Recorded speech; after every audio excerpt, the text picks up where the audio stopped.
Hello students, welcome to your school YouTube channel. My name is Sandeep. आज हम 9th class का chapter 8 motion पढ़ेंगे। तो चलिए शुरू करते हैं। सबसे पहले हमें ये पता होना चाहिए कि मोशन यानी गति है क्या।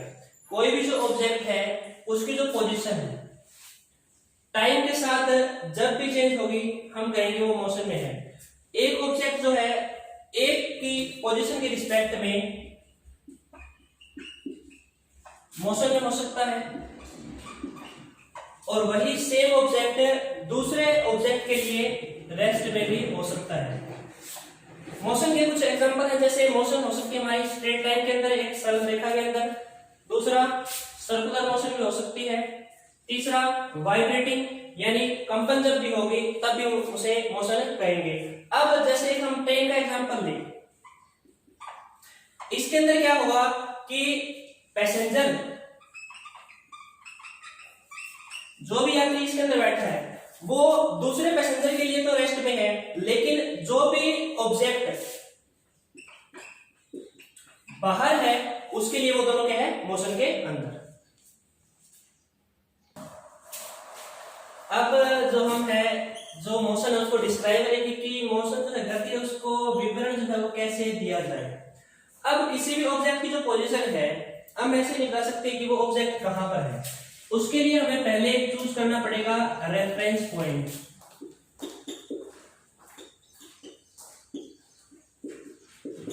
वो निर्देश बिंदु।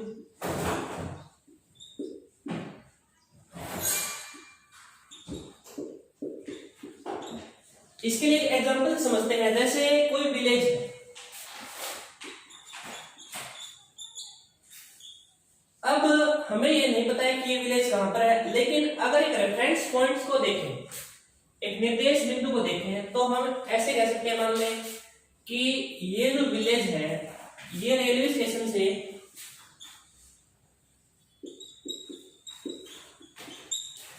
ईस्ट के अंदर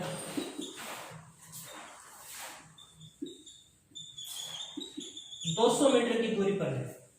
तो देखिए यहां पर जो है रेलवे स्टेशन जो है हमारा क्या बन गया है, रेफरेंस पॉइंट,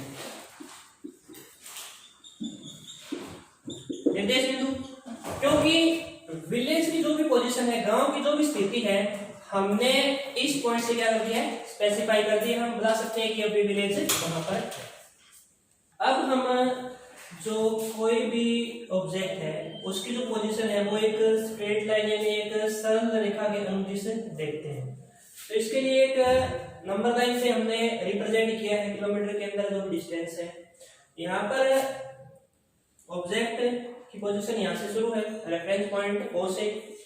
अब यहाँ से जो ऑब्जेक्ट है ये पहुंचा है सी पर, फिर सी से बी पर और बी से फिर ए पर, और फिर वापिस ए से ये पहुंचा है हमारा सी के ऊपर। तो टोटल पाथ लेंथ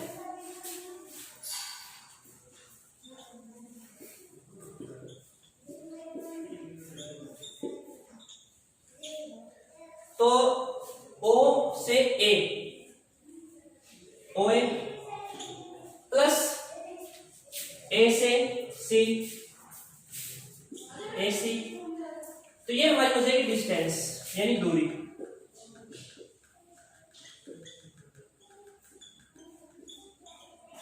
तो ओ ए कितना है हमारा 60 प्लस में ए सी जो है वो है 35, तो टोटल कितनी हो जाएगी हमारी 95 किलोमीटर।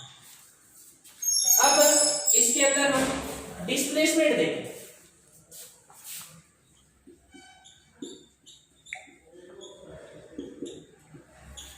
डिस्प्लेसमेंट कहलाता है हमारा विस्थापन। विस्थापन क्या होता है कि कोई भी दो पॉइंट है उनके बीच की शॉर्टेस्ट डिस्टेंस। अगर हम देखें डिस्टेंस के केस में यानी दूरी के केस में क्या था कि ओ से हम ए पर पहुंचे, फिर ए से दोबारा सी पर पहुंचे।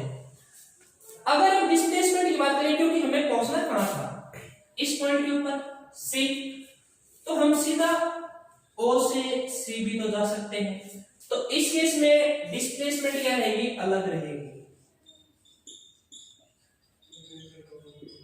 विस्थापन जो है वो क्या रहेगा, अलग रहेगा। तो ओ से कितना है 25 किलोमीटर। अब हम डिस्टेंस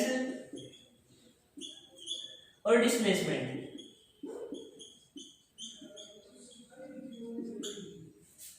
दूरी और विस्थापन, ये दोनों चीजें देखते हैं। एक तो स्ट्रेट लाइन के केस में सरल रेखीय गति, और सेकंड जो है वो है सर्कुलर मोशन, वृत्तीय गति। तो यहाँ पर स्ट्रेट लाइन के तरह एक सरल रेखा लेकर देखते हैं कि ए से बी तक जाने में यही हमारे पास है, और वापिस बी से ए आएंगे तो भी सेम पाथ है। अब इस केस में अगर हम ए से बी तक की डिस्टेंस को है जो कवर करते हैं, तो वहां पर जो मैग्नीट्यूड है डिस्टेंस का और डिस्प्लेसमेंट का वो क्या रहेगा, इक्वल। ऐसा क्यों? क्योंकि हमारे पास ए से बी तक जाने का कोई अलग पाथ नहीं है। दूसरा, अगर बात करें सर्कल की यानी सर्कुलर मोशन में जो भी गति होगी, तो ये जो डिस्टेंस है इस पॉइंट से लेके दोबारा हम इसी पॉइंट पर जब पहुंचेंगे तो कितनी डिस्टेंस हो जाएगी, 2πr, क्योंकि सर्कल का जो सर्कमफ्रेंस है वो होता है 2πr। अब जब इनिशियल और फाइनल पोजीशन डिस्प्लेसमेंट में यानी विस्थापन जो है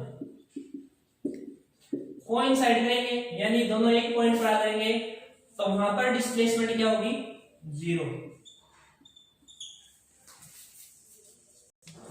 अब आगे जो है ब्लूप्रिंट में क्वेश्चन दिया गया फर्स्ट, उसमें है कि an object has moved through a distance can it have 0 displacement, यानी कोई जो वस्तु है वो कुछ ना कुछ दूरी पे पहुंची है और इसका जो विस्थापन है वो शून्य हो सकता है या नहीं।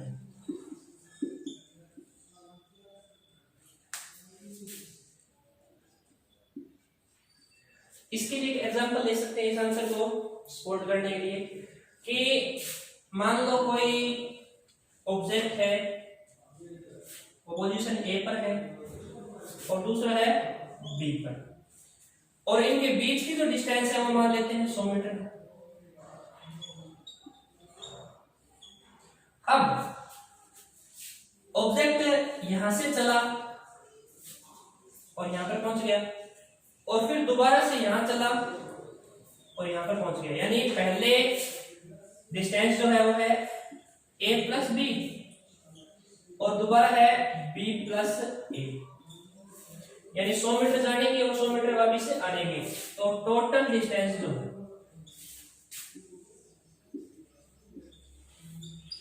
कुल दूरी वो हमारी हो जाएगी 200 मीटर। अब बात करें कि इसने बोला है कि इसके डिस्प्लेसमेंट जो है विस्थापन जो है वो 0 हो सकता है या नहीं, तो देखिए विस्थापन 0 होगा कब, जब इनिशियल प्लस में फाइनल पोजीशन जब भी कोइंसाइड करेगी, यानी एक पॉइंट जब होंगी तब डिस्प्लेसमेंट 0 हो सकती है। तो देखिए यहां से ए से बी जाने पर और बी से दोबारा ए पर आने पर, तो देखो स्टार्टिंग पॉइंट है और जो फाइनल पॉइंट है वो कोइंसाइड कर रहे हैं, तो यहाँ पर डिस्प्लेसमेंट जो वो 0 हो सकती है। सेकंड जो ब्लूप्रिंट का क्वेश्चन है वो हमें गिवन है कि a farmer moves along the boundary of A square field. एक हमारे पास स्क्वायर यानी एक वर्गाकार खेत है, उसकी एक साइड रखी है 10 मीटर, तो हमें बताना चाहिए कि स्क्वायर की जो सारी साइड है वो बराबर होती है, तो सारी साइड क्या हो जाएगी 10 10 और 10। और ये जो डिस्टेंस ही कवर करता है इसका टाइम दिया है 40 सेकंड, 40 सेकंड के अंदर। उसके बाद पूछा है कि इसने what will be the magnitude of displacement after 2 minute 20 second, यानी 2 मिनट और 20 सेकंड के बाद डिस्प्लेसमेंट का मैग्नीट्यूड क्या होगा। तो देखिए इसकी नेमिंग कर देते हैं हम ए बी सी और डी। अब इसका जो पेरीमीटर है, परिमाप, वो क्या हो जाएगा, सम ऑफ इस फोर साइड, तो ये हो जाएगा 40 मीटर। और ये जो डिस्टेंस है ये कवर कर रहा है 40 सेकंड के अंदर, यानी 1 मीटर की जो डिस्टेंस है वो कितने सेकंड के अंदर कवर करेगा, 1 सेकंड के अंदर। तो 2 मिनट और 20 सेकंड, इसकी सेकंड बना सकते हैं हम। 2 मिनट के अंदर क्या हो जाएंगे, 120 सेकंड, और 20 और देखिए हमें, तो हमारे पास टाइम आ गया टोटल 140 सेकंड, यानी 140 सेकंड। 140 सेकंड के बाद बताना है कि इसकी डिस्प्लेसमेंट क्या होगी। तो अगर यहां से हम शुरू करें तो देखिए ए बी, फिर बी से सी, सी से डी और डी से ए, 40 मीटर यानी 40 सेकंड तक ये यहां तक चलेगा। उसके बाद दोबारा से यहां, फिर यहां, फिर यहां और फिर यहां। दूसरे राउंड के अंदर वो डिस्टेंस कवर करेगा 80 मीटर, क्योंकि 1 मीटर जो 1 सेकंड के अंदर कवर करता है। तीसरे राउंड में जब यहां पहुंचेगा तो डिस्टेंस कितनी हो जाएगी, 120 मीटर।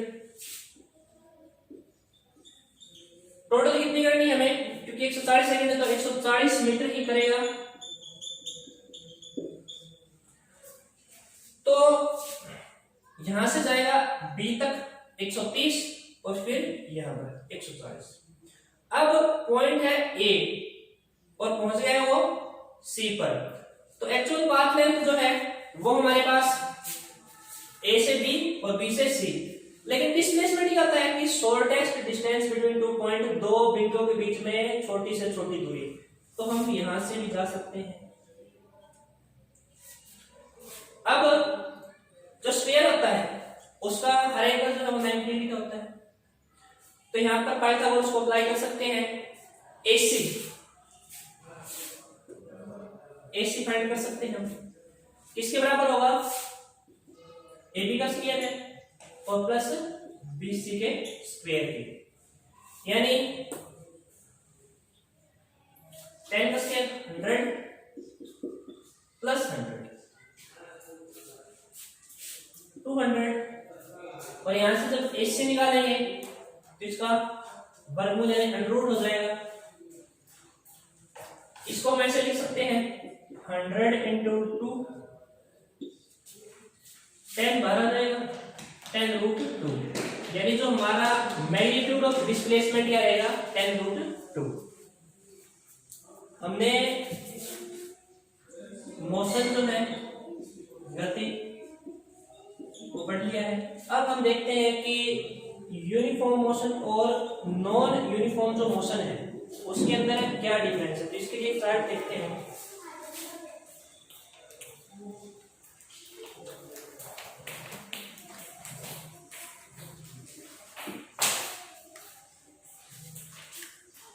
ये मीटर के अंदर डिस्टेंस है, कोई ऑब्जेक्ट ए है उसके द्वारा कवर की गई है, ये बी ऑब्जेक्ट है उसने डिस्टेंस कवर की। अब अगर ए की बात करें तो ए के अंदर देखते हैं कि 9:30 AM पर ए ने डिस्टेंस कवर किया है 10 मीटर। उसके बाद 9:45 AM है, उस पर की है 20 मीटर। उसके बाद 10 पर है वो है 30 मीटर।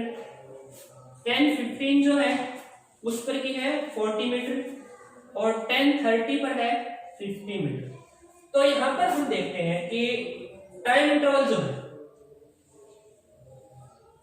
सब में इक्वल डिफरेंस है 15 मिनट्स का।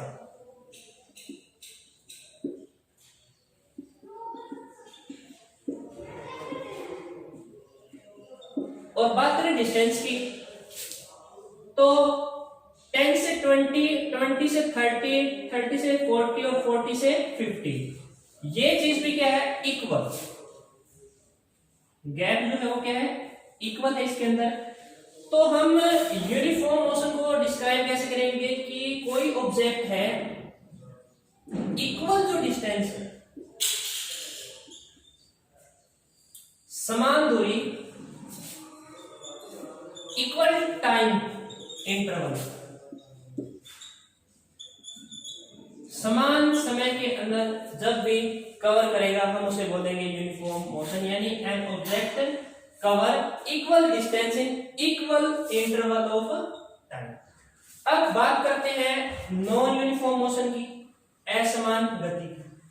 इस ग्राफ के अंदर देखते हैं कि कोई ऑब्जेक्ट है, मान लो बी, उसने 9:30 पर जो डिस्टेंस है वो कवर की है 12 मीटर, 12 मीटर, 9:45 पे 19 मीटर, 10 पे 23 मीटर, 10:15 पे 35 मीटर और 10:30 पे है 37 मीटर। तो देखिए टाइम इंटरवल जो है वो तो है सेम, लेकिन जो डिस्टेंस का गैप है वो इस बार सेम नहीं है, क्योंकि उनके बीच का जो गैप है वो अलग अलग है। तो हम क्या करते हैं कि नॉन यूनिफॉर्म मोशन को हम कैसे डिस्क्राइब करेंगे कि कोई ऑब्जेक्ट है, इक्वल टाइम इंटरवल, क्योंकि टाइम जो है वो सेम है हमारे पास, उसके अंदर अनइक्वल डिस्टेंस यानी असमान दूरी जब भी कवर करेगा तो हम उसे बोलेंगे नॉन यूनिफॉर्म मोशन। तो स्टूडेंट्स आज के लिए इतना ही। वीडियो के नेक्स्ट लेक्चर के अंदर हम नेक्स्ट जो पार्ट है उसको कवर करेंगे। किसी भी सेक्शन के अंदर आपको कोई डाउट है तो आप कमेंट बॉक्स में डाल सकते हैं। चैनल को ज्यादा से ज्यादा लाइक, शेयर और सब्सक्राइब करें। धन्यवाद। जय हिंद।